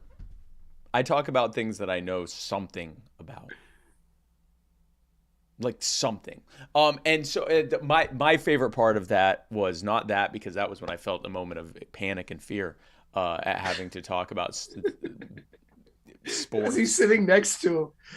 Is he sitting in a barber shop? One of the greatest wide receivers. One of the greatest running back, history. living running backs in the NFL. And his name's Jimmy. Wide receiver. And he what's that? Wide receiver, not running back. What'd I say? Running back. Wide receiver. Perfect Yeah, example. he's a wide receiver. Perfect example. First Jimmy opportunity, Smith. I duff it. That's Jimmy what Smith. we're talking about here. So yes, Jimmy Smith, and so he sees my wife and he goes, "Yes, thank you to the sister back there, for what you said." And he gave some thoughts and he said, whatever it is that brought you here, we need to be doing. And so, and I don't know if it was you or someone else said, "That's Spike's wife," and he went, "Oh, and Jimmy's black," and he went, "That's your wife?" And I said, he "Yeah." gave the most awkward look. Like, it was just like, it was pure shock. It was, like, audience this way, and he just kind of went, and then followed by the nod. Yeah, he did. It was like, no. He went through the stages of grief very quickly. Okay, so it was like, no, denial, bargaining. This could maybe I misread it. And then finally acceptance and just giving the nod. Like, not sure only how acceptance, you did this, but good for you. Not only acceptance, but approval. Approval. Yeah, no. At no point was he upset about it. He just couldn't fathom it. And it wasn't like it was a bad thing. It was just not possible. And so then he looks and he goes like that. And I got the nod that I've gotten many times in my life, having married her. And they give the nod, and I'm like, yes, I'm aware of what I would accomplish. Thank you. And it's a similar nod to when so there's two nods that I get now in my life. For a long time, it was just the one. One was telling people that, well, no, I guess there have been three nods. There were two nods, now there's three. One nod was, telling people that I'm like retired, that I was able to successfully have a business and retire at a fairly early age. And I'll get up like, wow, good for you. But that's kind of like, oh, wow, good for you.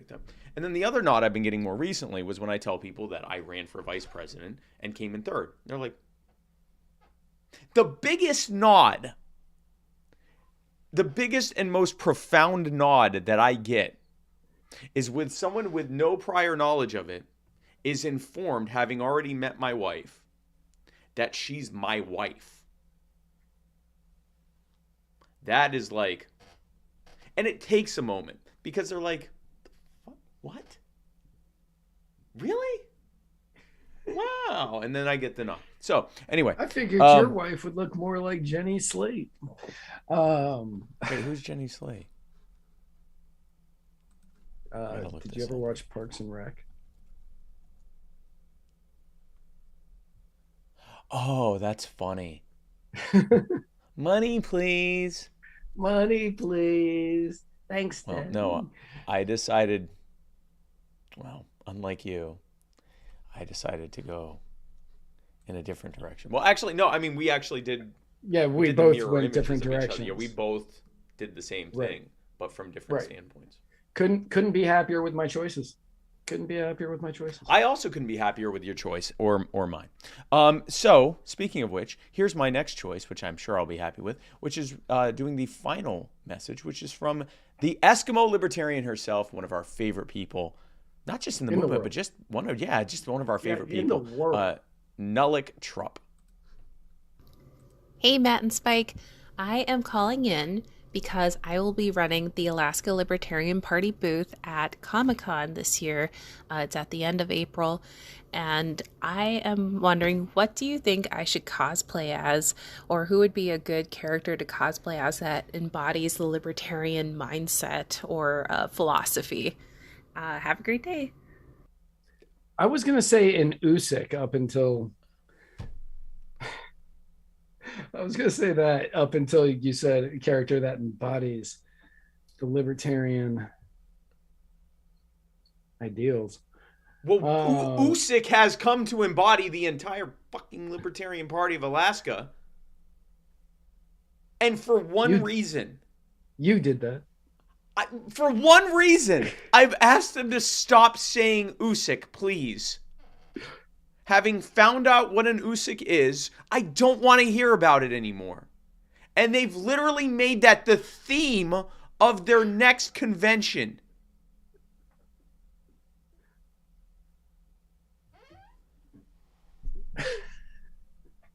So what I would like to recommend is that you cosplay as the Eskimo Libertarian. Like the character of the Eskimo Libertarian. What are you laughing at? I don't even want to look at the Scientific Libertarian 2.0 said, I tell my kids I'm putting on Princess and the Frog and they get all upset when it's just Spike Cohen standing next to his wife. Yeah, we've all seen the meme. We've all seen the meme.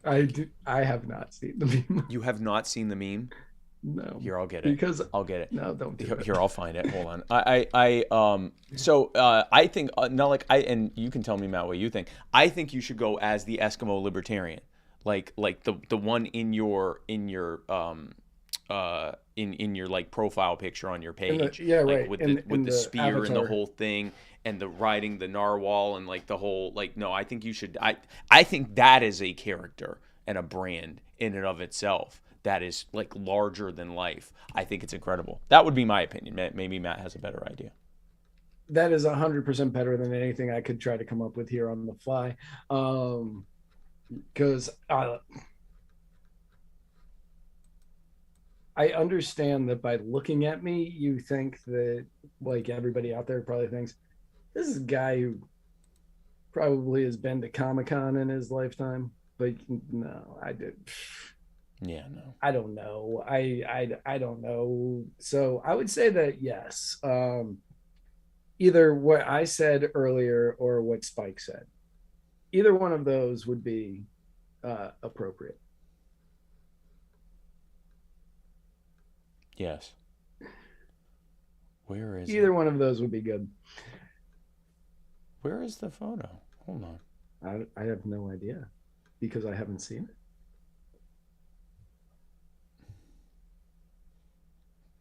I don't know where this went. Hold on. Talk amongst yourselves.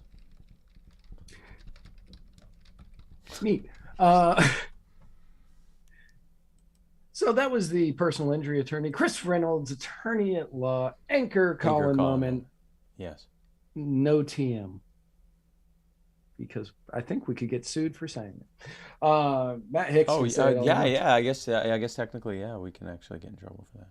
I think we can, because we're using multiple trademark names in that one segment.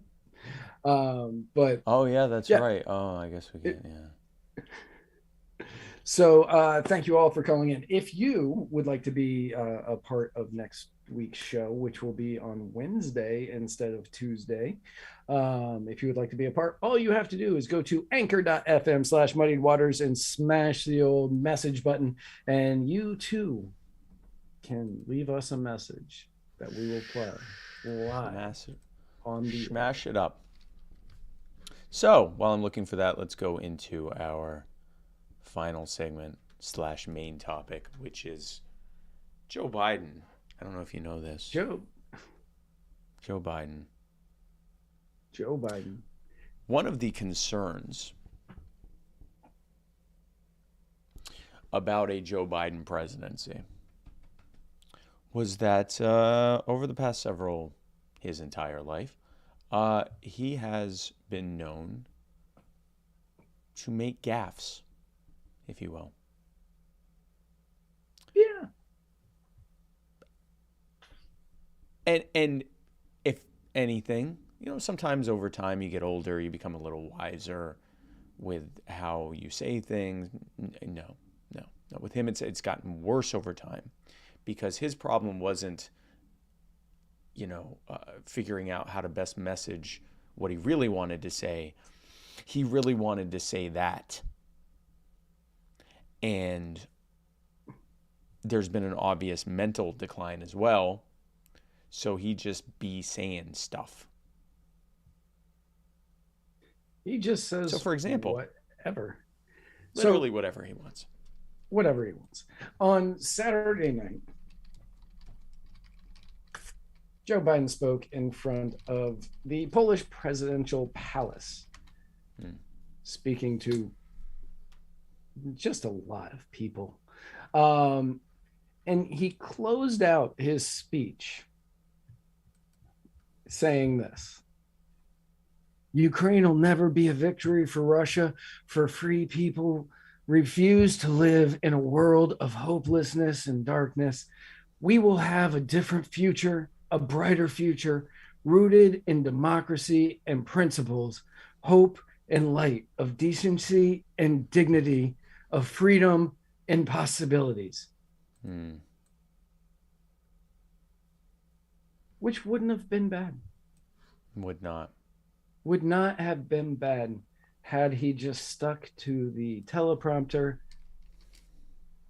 and not improvised this line: for God's sake, this man cannot remain in power.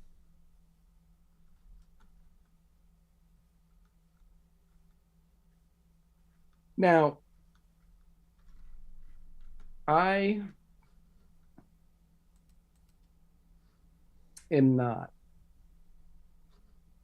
an international relations theorist, although I feel as though I am much more of one after I recorded a show with Andrew Heaton on the topic yesterday. Is that coming out this Thursday? Yes, that is going to be coming out Thursday. Tune in Thursday for Writer's Block. I'm incredible. I was super excited. One of the most stressful moments of my entire thing is trying to improvise my way through the ads in front of a trained improvisational comedian who studied at Upright Citizens Brigade. And I did not meet the challenge. Even I was like, man, this was awful. But if I am somebody in the international community and I hear the president of a world leader, of a world leading nation, say, for God's sake, this man cannot remain in power, I have some thoughts on what he said. And I may be reading into his intentions. If I was, I don't know, in the government of the person he was talking about, I would possibly have some concerns, which is why the Kremlin on Monday said that President Biden's comment this weekend, seemingly suggesting that Russian President Vladimir Putin should be removed, was, as they said, alarming. Because right now, they're not wrong. No.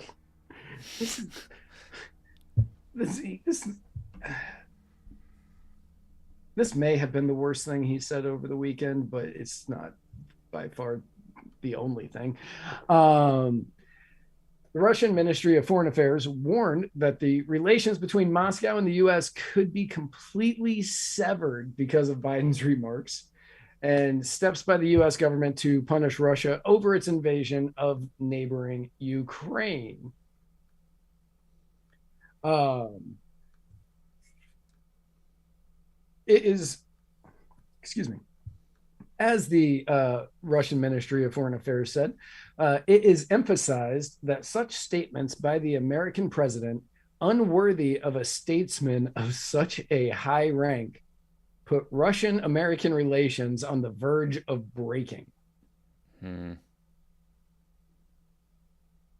Now, imagine you're a member of the Russian Ministry of Foreign Affairs, and you've got the sanctions coming in from all over the world, the U.S. leading from behind, which means following other countries as these sanctions are being put on. And you're like, well, we're getting it all figured out. China's buying the oil. Okay, they're cutting us off from the banking systems. We're going to just make deals with China. Okay, well, we're now in charge of the Iran nuclear deal that they're negotiating. Yes, this is the thing that is going to break the relations between Russia and America. Kremlin spokesperson Dmitry Peskov told reporters that this is a statement that is certainly alarming and said Moscow will continue to track statements from the U.S. president, which, let me tell you, I both envy and do not envy at like same time the person that's going to have to do this, because this is going to be a fun ride for whoever has to take this road down Dementia Lane. Yep. It is going to be just, whoo. He said, what? Yes. Yes. Well, was that like, you know, when he was going through something in his life, you know, like those 4 years that you didn't hear from him much from 2016 to 2020. No, that was last week, sir. Last week. He said, that was okay. That was recent.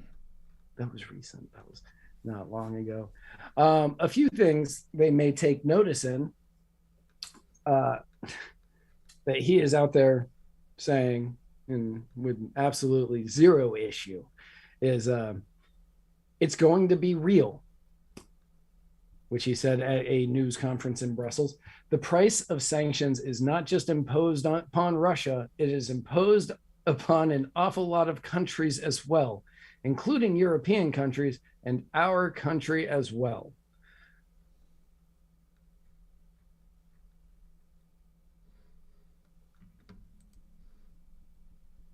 So if I'm in the Ministry of Foreign Affairs in Russia, I'm saying, well, if their sanctions are hurting them,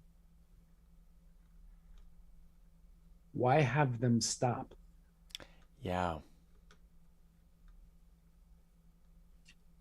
Why have them stop? Then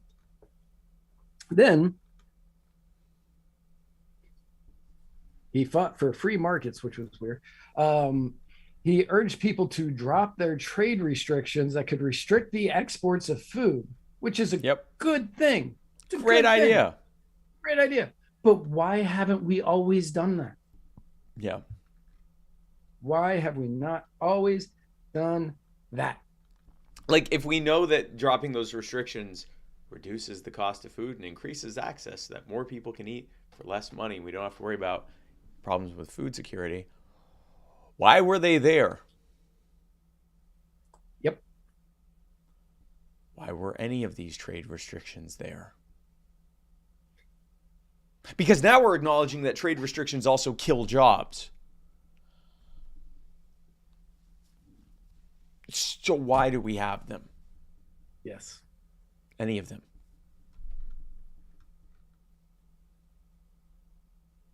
On Thursday, at a press conference, President Biden was asked about the United States and NATO's response to Russia's potential use of chemical weapons.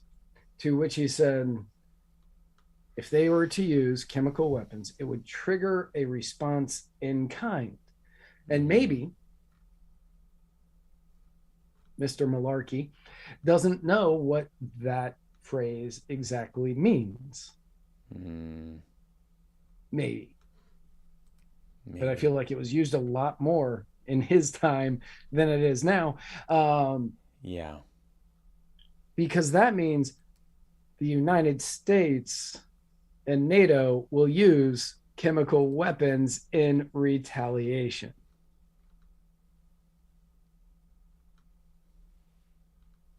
He just threatened that the United States would use chemical weapons, the thing that they said was the red line in the sand for Assad in Syria, and the thing that they said was the red line in the sand in in Russia, and in God, I can't remember the other place I'm trying to come up with off the top of my head, but multiple places. Then, while speaking to the 82nd Airborne at a pizza luncheon, where he was talking about food shortages as well, he said, "You're going to see when you're there. And some of you have been there. You're going to see women, young people, standing in the middle in front of a damn tank, just saying, 'I'm not leaving. I'm holding my ground.'" Meaning he just told the 82nd Airborne they're going into Ukraine. Yeah. The hits just keep coming, folks. Just keep coming. He be saying stuff. He is saying stuff. I will say that everything that he is saying, to the best of my knowledge, was not pre-planned for him. All of this was just Biden off the cuff. All out of his own mouth. Then there was this tweet, which we know he did not write. There was this tweet, which he did not write, which doesn't seem to be promising for anyone who isn't looking for war or working for Raytheon. But I repeat myself. He said, "We are engaged anew in a great battle for freedom. The battle between democracy and autocracy, between liberty and repression. This battle will not be won in days or months either. We need to steel ourselves for the long fight ahead."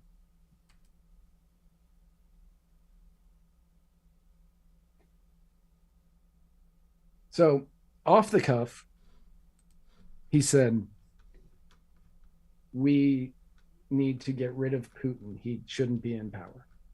Yep. And I'm going to go out on a limb here. I don't like speaking for Spike, but I feel I can do this here. Neither one of us are Putin fans. No, gosh. We're not pro-Putin. Nope. But he followed that up with if they use chemical weapons, we will also use chemical weapons against them. Mm. And then he told the 82nd Airborne that they were going to Ukraine, and then told everybody to get ready to steel themselves for the long fight ahead. Yeah. Which, incidentally, I will say, I think he's more preparing us for the logical consequences of several years of bad policy, decades of bad policy, which keep getting worse, especially the last couple of years, including these sanctions and everything. He's preparing people for food shortages, for increasingly out of control inflation, for increasing problems with the supply chain and the labor pool, and a decided reduction in the quality of life for the average American, which he is going to frame as us steeling ourselves for the long fight ahead, when the reality is none of the suffering you are doing is doing a thing to fight for democracy or against authority. Let's go through this screen. It has nothing to do with battling between democracy and autocracy. or between liberty and repression, unless you say that, score one for the repression. It has nothing to do with that. It is about bad policies that you're suffering under because government doesn't live under. They don't deal with the consequences of their bad actions. I do think there's also the possibility of saying, and we might end up in a hot war where a good number of us die. But I honestly think most of that is just life's gonna suck for you, and it's because we're fighting a noble battle, and it just is what it is, even though that's not why it's happening. Right, and I am not discounting that at all, because yes, I agree. He is doing that as well. And for anybody out there who remembered 14 days to slow the spread, imagine how long we need to steel ourselves for the long fight ahead could possibly be. I could be wrong here because this was 21 years ago. It can legally drink now, but wasn't the TSA supposed to be a temporary measure? I don't believe the TSA was, but I believe that we were sold on the Patriot Act as being to just deal with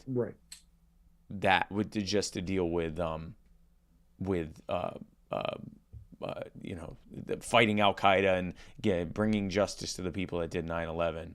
I don't remember if the TSA specifically was sold as it's supposed to be a temporary thing. So the White House, who was stuck here in America while Biden was off gallivanting his way through Europe, saying just whatever popped into his head at the moment. Yes. The White House has been on spin control, walking back nearly every sentence that was not planned to come out of his mouth while he was over there for 2 weeks. Mm. They promise,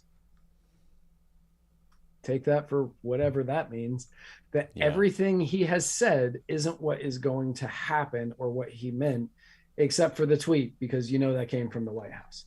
Yes.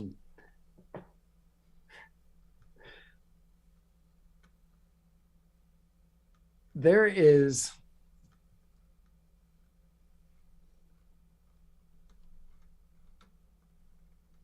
somebody in the White House currently, right now. Mm-hmm. I think he's in the White House. I'm not 100% sure.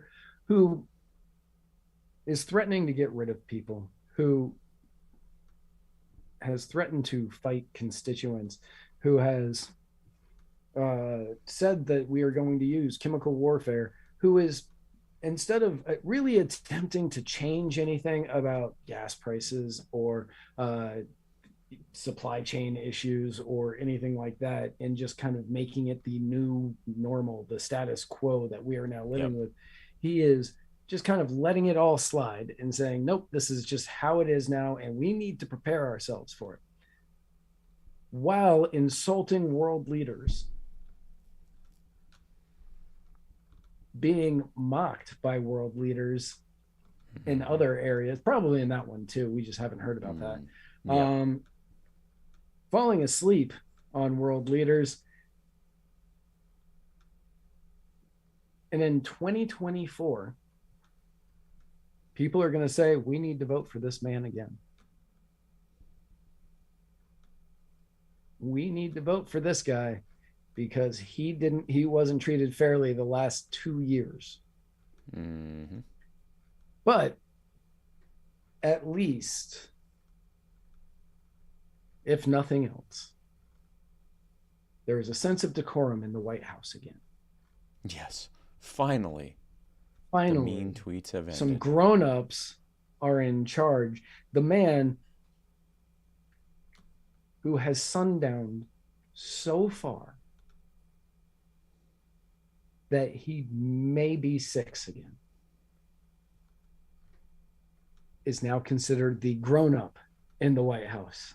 And we aren't saying that Trump was a grown-up.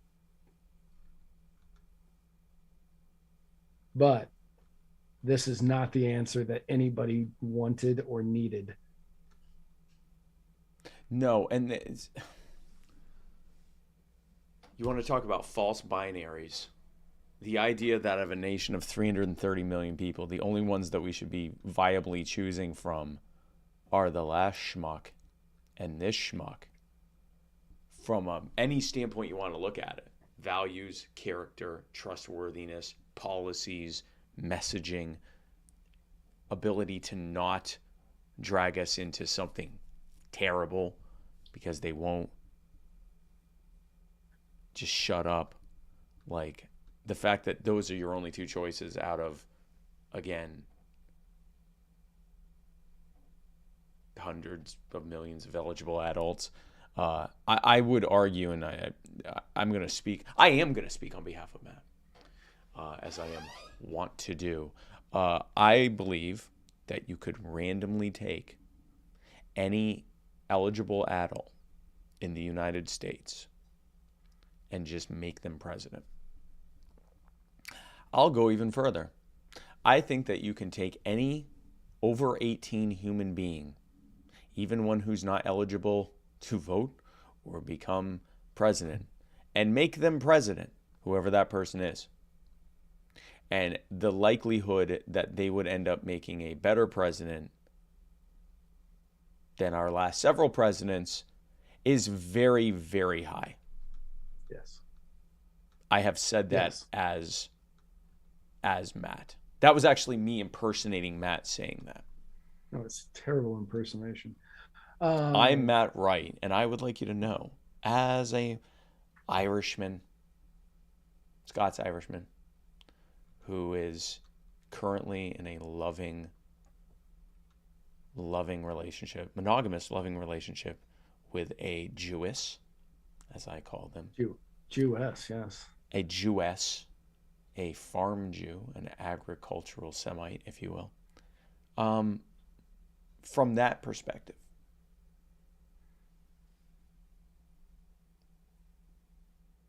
I think we could just pick someone out of the phone book and they'd make a better president. Quite Matt literally. Wright. Matt Wright. That's my right quote.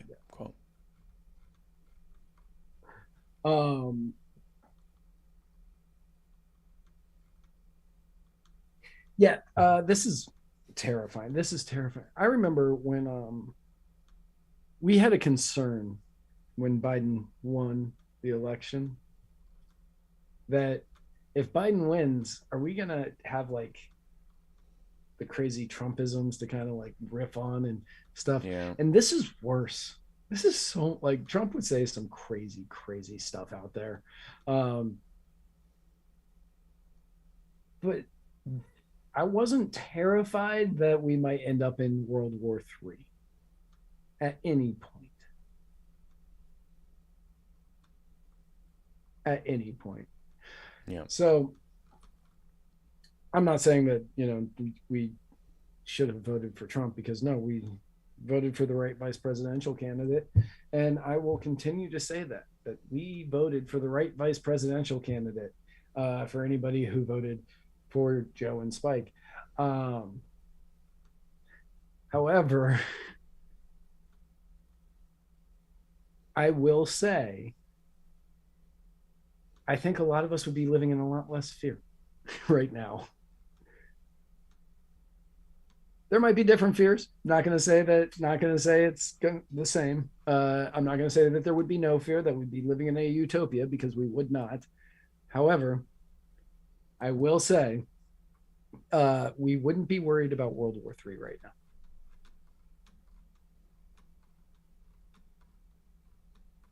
We definitely would not. Not with Alan Dershowitz running the Supreme Court.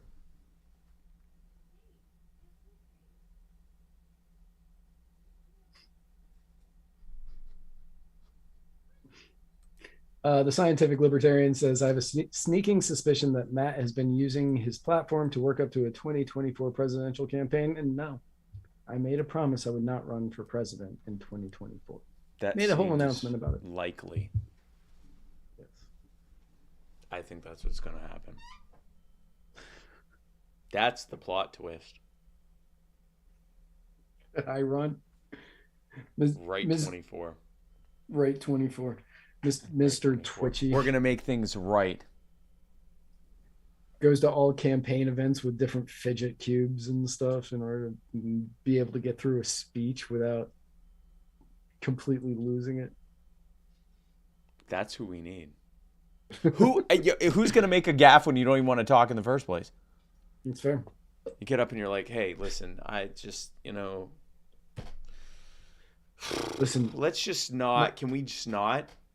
my Can we my just fidget my I left my fidget thing on the bus. I can't do this I just right now. I'm don't. sorry. Let's not. Let's not. Can we just not? And then that becomes Matt Wright. President Wright gives seminal speech on nuclear proliferation.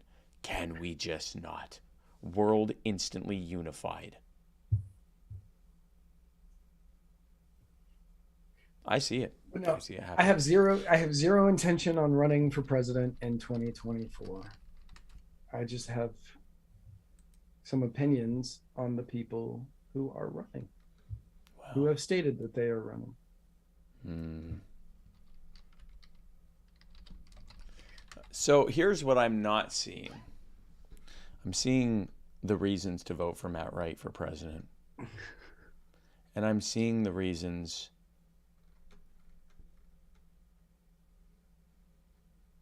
what I'm not seeing is this freaking meme that I'm looking for. Is that what you've been doing this whole time? I'm like, man, Yes. I am talking a lot this. No, I've been listening and talking as well, but I can't. I'm trying to find this freaking meme. I think And it's driving me insane. I think you made it up for the attention. See, and that's what people are going to think.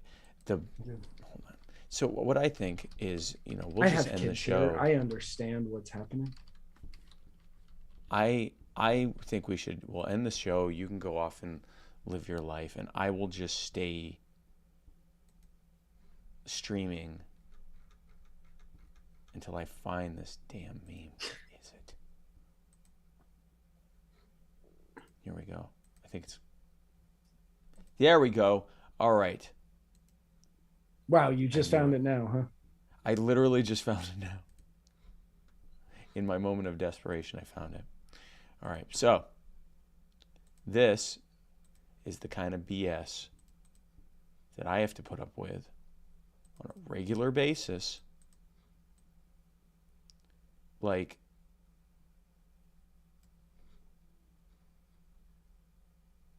I don't deserve it.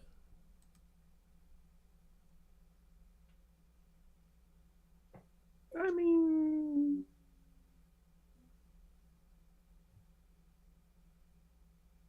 did you choose to put yourself out into the public and know that with that is going to come some good-natured ribbing from friends? Is this good-natured? I don't know. Is that intended to edify me as a person? I feel like this is violence. I used to say up until this very moment that words were not violence, but this is so did Will this Smith. violates the nap.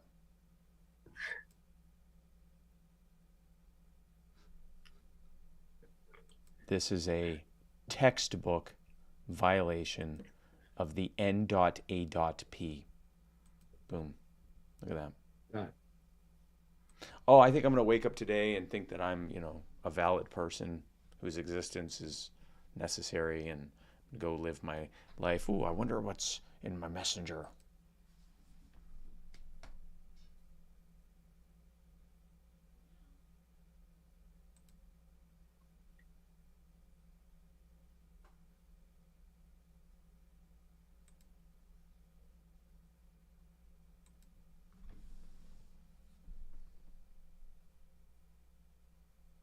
So, folks, thanks so much for tuning into this episode of Muddy Waters of Freedom. What a great episode it was. Cathartic, if you will. Yes. Be sure to tune in tomorrow night on both live and on Anchor, where you'll be getting last week's episode and this week's episode. My guest tomorrow is Chris Dreisbach, who is with Blueprints for Addiction Recovery, who has an absolutely,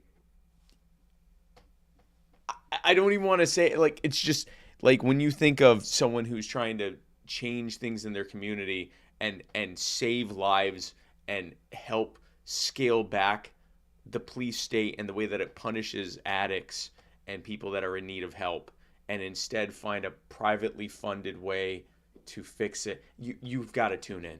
You have to tune in tomorrow at 8, live Wednesday, 8 p.m. Eastern. Chris Dreisbach. It's going to be absolutely amazing. And if you're on Anchor, later that night, you'll be getting the previous week's episode and this episode. And then on Thursday at 8, you absolutely have to tune in. Matt, tell them who your guest is. My guest on Thursday, as we covered a little earlier, but if you're tuning in now or you just weren't listening, and I understand, my guest is the host of The Political Orphanage, the host of Friday Release Valve, the host of another show that I don't know the name of because I've never listened to it because it's about science fiction stuff and I don't care, and the former head writer, creator, and showrunner of Almost Weekly on Reason, Andrew Heaton. Andrew Heaton, the amazing, the indelible Andrew Heaton, who is, for anybody who doesn't know, Andrew Heaton, I'm a huge fan of Andrew Heaton. I don't agree with him 100%. Huge fan. I think that he is a very, very smart person who puts messages across exceptionally well. And he has done multiple shows. When he has guests on, kind of depending on the guest, it's going to depend on how the show goes. And you've watched us on Wednesdays and Thursdays, that that's kind of how it is. So he has the occasional show that he puts out where he just deep dives into issues. He did one on how World War II got started. And it was fantastic. He did one on World War I, also fantastic. He did one on the falling of the Berlin Wall, which was amazing. But he did one on St. Patrick's Day that is called, I should have pulled this up before I did this, How to Prevent or Provoke Stupid Wars, where he goes in to multiple international relation theories. And it's a great episode. Wait until after Thursday to watch it or to listen to it. And check out the episode with Andrew Heaton, where he and I will be discussing international relation theories and how Bill Clinton, being the first man, possibly could have averted all wars. But it came That's up. Interesting. So be sure to tune in. 8 o'clock. It's going to start because we already recorded, so it's pre-recorded, so you're just gonna, it's pre-recorded, it's just gonna go, awesome. So it's just gonna go live at 8, but tune in 8 o'clock on Thursday. It is a fun episode. Andrew is hilarious. I fail, but Andrew is hilarious and he's insightful, and I learned so much from this episode, even more than I learned from listening to his episode alone. And it was one of the greatest conversations that I have had with somebody. And it is, anybody out there who's interested in international relations theory, check out this episode. Anybody who's not interested in it, check out this episode, because you will become interested in it. Yeah, I cannot wait to listen to this. I am very excited about it. Tomorrow at 8 p.m. Eastern. Thursday at 8 p.m. Eastern. And then on Friday at 2 p.m. Eastern is Jason Lyon with Mr. America, The Bearded Truth, hitting you with some of that bearded truth. That's going to be great. You definitely need to turn into that matinee episode on Friday. And then join us right back here next Tuesday, same muddied place. Nope. No, actually, no. We're not doing an episode on Tuesday. Join us back here next Wednesday.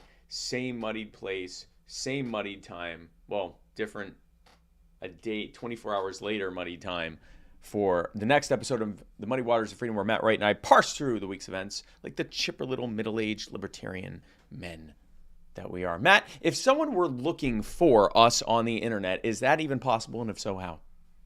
It is possible. All Amazing. one would have to do, besides finding us on all your basic and non-basic social media sites, which you can find us on pretty much all of them at Muddied Waters Media. Yes.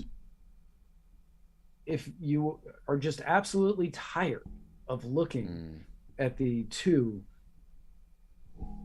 don't want to say ruggedly handsome, Just handsomely handsome. just handsomely handsome men staring back at you whilst they discuss the week's events, and instead you want to take the time through your day to listen to the soft, sweet, dulcet tones of their voices, all you need to do is head on over to anchor.fm Yes, /Muddied Waters. Muddied Waters. The waters are so muddy. You can also find us on all other podcasting platforms, but on anchor.fm /Muddied Yes. Waters, Oh, wow. you have so many different options that you Incredible. I want to hear about that. incredible. You can leave us messages that we will play live on the air on Tuesday nights in the personal injury attorney Chris Reynolds attorney at law anchor call-in moment, Yes. where we will plug that smiling face to you.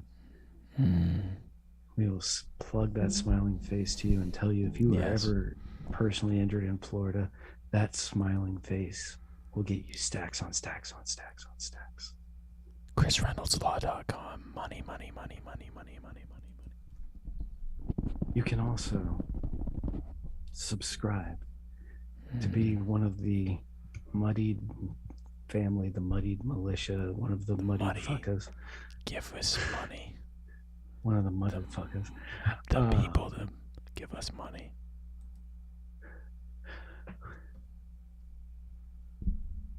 Money.